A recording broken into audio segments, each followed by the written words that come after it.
Welcome to the Leaderonomics show. I'm here with Adele Lim, who's a producer and writer of TV shows in Hollywood. Adele, welcome to the show. Great to have you with us. Thank you for having me. You know, tell us, how does one get started going into TV and writing for TV drama? Well, when I went to college, I thought I was going to write for copywriting and advertising because my parents came from advertising. And after I graduated from college, the thought was I'll come back to Malaysia. But at that time, there weren't a lot of like television jobs, that kind of thing. And I met a cute boy in college who said, let's go to LA and try to get into TV. So that's pretty much what I did. We drove out there, did a lot of crazy jobs the way you do when you first graduate. You don't have a lot of experience. And I answered an ad for a writer's assistant for a television show. And that show was Xena Warrior Princess. So that was my first, I started as a writer's assistant and, made a lot of good friends with the writing staff. And that's how I got started pretty much. So I was an assistant and you work on your writing samples, you come up with scripts for existing TV shows, so your own material. You get representation, that means like managers or agents to represent you, and they help you get your first job. So I'm making it all sound very short, but really it's a couple of years and before I got my first job. And I'm sure there's some complications and challenges along the way. What were some of them? Oh, sure. Well, actually, it's funny. Like I've told the story before, but in the beginning, when I got my job, the writer's assistant jobs are actually very hard to come by because, it's basically training and it's an into the to TV writing. So they're hard to come by. So I thought when I got this job, I had no experience, I had no networking abilities really. I thought, oh, I got it because of my strength of character. Really, I found out the executive producer who was on the show, he had a thing for Asian girls, I think. But he never did anything inappropriate with me, but he was, it was always very professional. But, it was just getting to know the writing format and the writing system. So even for a schlocky show like Xena Warrior Princess, it can and should be written well. And that's one of the important first lessons I learned at that job. And what were some other lessons you learned, being a writer? Well, being a writer, the important thing about being an assistant to begin with is learning basically about the structure and the flow of the writer's room, which is that you need a free flow of ideas. And so you can't be hesitant and you can't be shy about pitching out lots of ideas, even if you think they're going to be bad ideas. I mean, of course, you don't want to endlessly talk, about bad ideas that nobody wants to write. But when you come up with an idea that's not the perfect idea, it might actually give another writer an idea that might be the brilliant, perfect idea for that script. And also, it's, you have to be very thick-skinned, because there are ideas that will get you lauded, there were ideas that, will get you laughed out of town, but you have to trust your instincts and you have to go for it. And if you believe in something strong enough, you have to have enough self-confidence to, pitch your ideas through and tell people why you think it'll be a great idea for the show or a great idea for a character or a great line. And the other part of being thick-skinned is like writers will make fun of, writers make fun of other writers all day, especially when we're trying to avoid work, which happens all the time. So, you push through. And I mean, you've done things like One Tree Hill, Private Practice. I mean, these are a couple of big Hollywood TV productions. Yeah. I mean, how do you get? I mean, you started with Xena, but how did you end up getting to write such big scripts? You work on your own samples and you meet with a lot of shows. And you see, if you and the showrunner is basically the person who created the show, the executive producer who, hires all the writers, if you have similar sensibilities. Because when you're in a writer's room, you're looking at these writers all day, the whole year. So you want to make sure that these are people that you're comfortable speaking with. And so I think I got lucky early on that, I met some showrunners who, we had similar sensibilities. And, my expertise tend to be in like non-procedural 1-hour network dramas. That means if you look at my resume, there's not a lot of like doctor, lawyer, cop shows. Actually, my last show was no CSIs. No CSIs, no dead body in the beginning and who did it.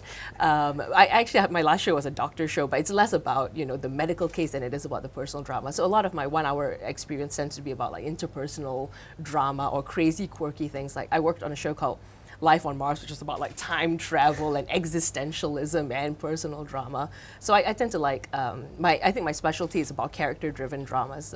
That's my niche. How does one actually, I mean, you said that there's so many things that happen between you, the actor. I mean, as a writer, there's a lot of interaction between writers and producers. Yes. What are some interesting things that have happened? Oh, well, what people sometimes don't realize is, with writers, you're on the set a lot to make sure that what you have written is what is shot. But, there's a whole crew, there are actors who have their own ideas about what the character is like. So you write a scene, you think it's very clear, this character, he's very angry about the situation, he's, etc. And your actor can decide, you know what, that's not how I want to play it. Or your actor can decide, like, I want to do something different.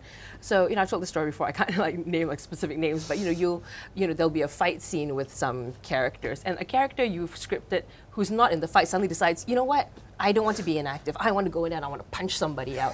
And you have to step in and say, well, you can't exactly do that. Right. That's easy if it's like a smaller actor, but if it's a big name A-list character, person who's used to having things their way, it might be problematic on set. So do you script them into the script quickly, or?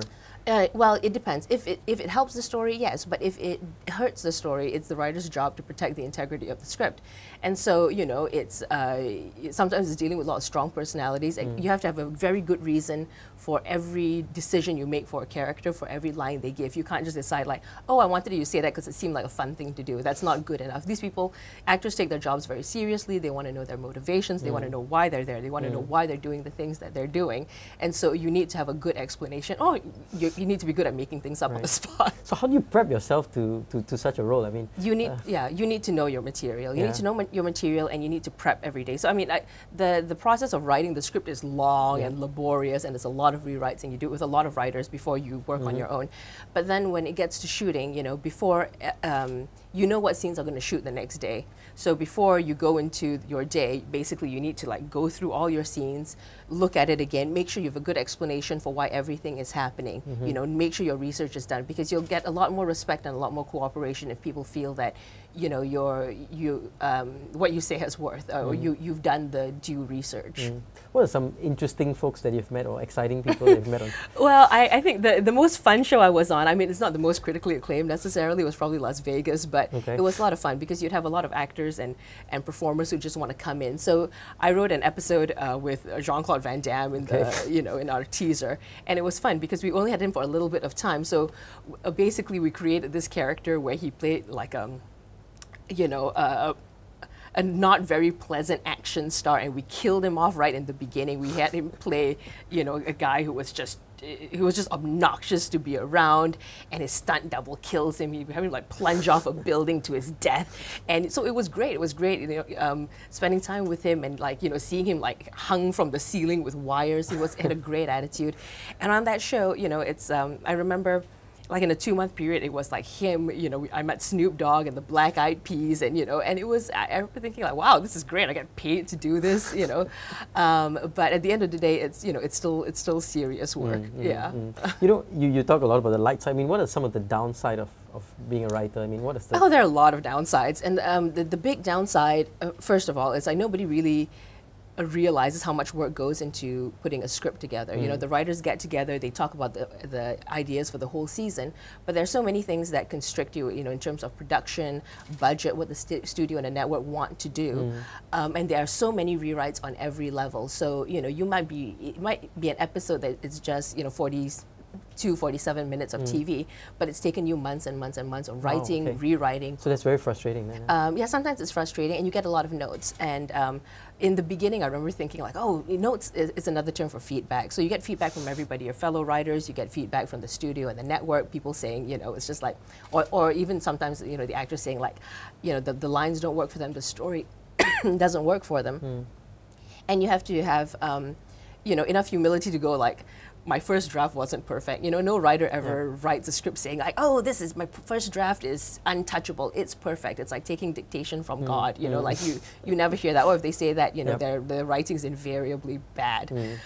So it's just about taking a lot of feedback, incorporating into your script, and always making sure that your script gets better with every rewrite and not worse. Which is easy. Right. And so how do you keep yourself motivated? I mean, especially with all these constant feedback. Yeah. Well, the motivation is really, writers don't write because they'd rather be doing something else. You know, even though the process of writing is bloody for most writers, you know, if you have 2 weeks to write the script every single day, every single one of those 14 days is I suck, and then maybe at some point at the end you read the script and go, okay, well maybe this doesn't suck so much, and that's a good thing. But even with that process of like self-hate and recrimination, we'd rather be doing that than anything else. So you know, that's your motivation. And the motivation, this is the big highlight for me in being a TV writer. If you're a film writer, you can write a film. It may not ever get shot. You've got no control over it. Yep. As a TV writer, even from my very first script, you know, when I was 26, you write one scene one day. You just come up with nonsense, you know, like gangsters in front of a noodle shop. The next day, they're casting gangsters. They're building the noodle shop, you know. So everything you put on paper, the next day, suddenly you've got a whole crew, hundreds of people just making it a reality. And it's a mind trip. I mean, you never quite get used to it. Yeah. Oh, amazing. So that's a fun thing. You know, many Malaysians want to become writers or want to go be successful in Hollywood, but they don't know how. Yeah. What advice would you give, you know, Well, young Malaysians who want to be successful, or young Asians in general? Well, the difficulty now, particularly post 9/11, is that I can't give any advice in terms of like how to make it in America with your visa situation. You have to get your visa. But as a writer, as you know, yes, somebody so that if wants you get to your visa done and you want to break into Hollywood, the best way to do it really, a lot of people, Malaysians ask, oh, what course should I take? What, you can take writing courses. You don't have to. If you're looking for a major in college, I would say, you know, major in something that you're passionate about. Okay. But if you want to be a writer, you should write. You know, you should buy books about writing, you know, screenwriting. You should, you know, watch the TV shows that inspire you, break it down, you know, see how they format it, see how they write it, and you should write a couple of scripts, because your first few scripts will suck. They will not be good, you know, unless you're some kind of prodigy. But you should write. You should write frequently. You should be in Los Angeles. All writers are in almost all writers are in Los Angeles, even if they're shot in Hawaii or Vancouver or on the East Coast. The writers are usually based in LA. You know, you get to LA, learn the industry, you know, ideally get in on the ground floor, you know, try to get a job as an intern or a writer's PA or a writer's assistant somewhere to learn about the craft, and if this is what you truly want to do. But I would only, if this is something you're interested in, do it if you're passionate about it. Don't do this thinking there's stability and money and glamour in it. I mean, there can be money and glamour in it, but it's not. You have to be really good at it. You have to be good. You have to be passionate, and it's not a stable industry. This is not the kind of thing you do because, you know, it's like, you know, 15 years from now you'll be set. And you know, how did you prepare yourself? I mean, for doing what you're doing today. I mean, was there something you did as a teenager, as a? Oh, I think I always knew I wanted to be a writer, and I've, you know, it's things. I think for a lot of Malaysians in secondary school now, you'll know who you are. You're the person who's always writing the school play. You're the person who wants to write like the article for like the school newsletter or like the yearly magazine, you know. And also, I think I got my first professional start at the Star newspaper when I was a teenager. I was lucky enough I got an opportunity to write a weekly column, you know, which I used as a platform to complain about everything. I complained about my school teachers, my friends' boyfriends, you know, just fun things. But again, it's all about writing what you're passionate about and finding an avenue for that. So whatever it is, if it's copywriting for ads, if it's writing for, you know, if it's journalism, you know, or writing fiction, you just find like what your niche is and just pursue that. Fabulous. Final question. Any nuggets of wisdom for our listeners and viewers? What? Go from a place of passion. You know, whatever it is for your writing. I mean, if you're a writer and that's what you want to do, don't go into it thinking like, oh, I wonder what's the most commercial aspect for my writing. You know, do something that you're absolutely passionate about, and, you know, become the best at it that you can be. And, you know, if there's a market for it, it will find you. Fabulous. We've been speaking to Adele Lim, writer producer from Hollywood. Adele, thank you for being in our show. My pleasure. Thank you.